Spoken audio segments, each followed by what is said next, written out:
And now the Heritage Foundation?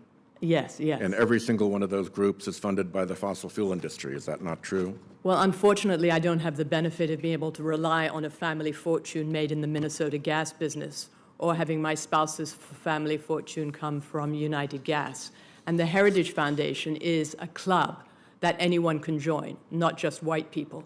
During 2021, it had hundreds of thousands of individual foundation and corporate supporters representing every state in the United States. Do you know how much funding it received from the oil and gas Baron Koch Industries political operation? The top 5 corporate givers provided the Heritage Foundation with only 1% of its 2021 income. Individuals contributed 82%, foundations 12%, corporations 1%, program revenue and other income 5%. Well, the answer is that it's over $5 million from the Koch's various foundations since 1996, from Donors Trust and Donors Capital Fund, which are the great pass-throughs for the fossil fuel industry, to obscure their role.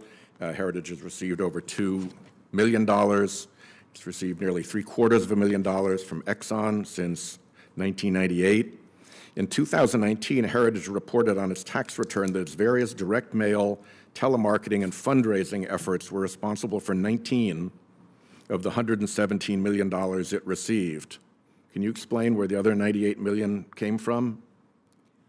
As I said, we have hundreds of thousands of individual donors, and I've been writing, as you point out, the same things throughout all my career as a professional economist, beginning in 1985.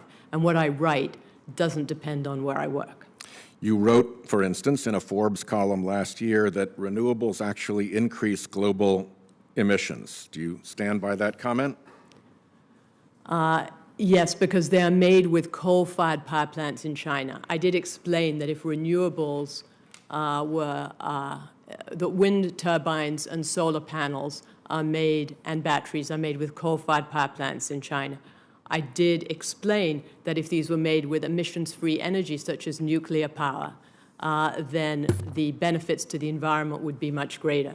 But many environmentalists who are in favor of renewables are against dense emission nuclear power, and therefore making these renewables often raises emissions. In addition to stating that renewables actually increase global emissions, have you also agreed that recent data, and I quote here, calls into question the conclusion that humans are the dominant cause of recent climate change? I'm an economist, not a scientist. Well, you wrote that for a Wall Street Journal opinion piece in 2015. Yeah, well, scientists... You stand by it here today in 2023.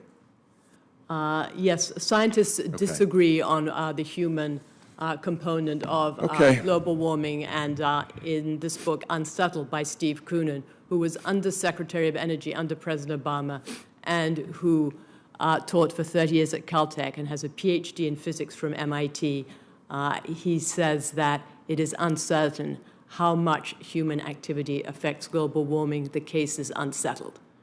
And I'm no better scientist than he is. Well, thank you very much. It's notable that that is the position that the Republican Party intends to stand by.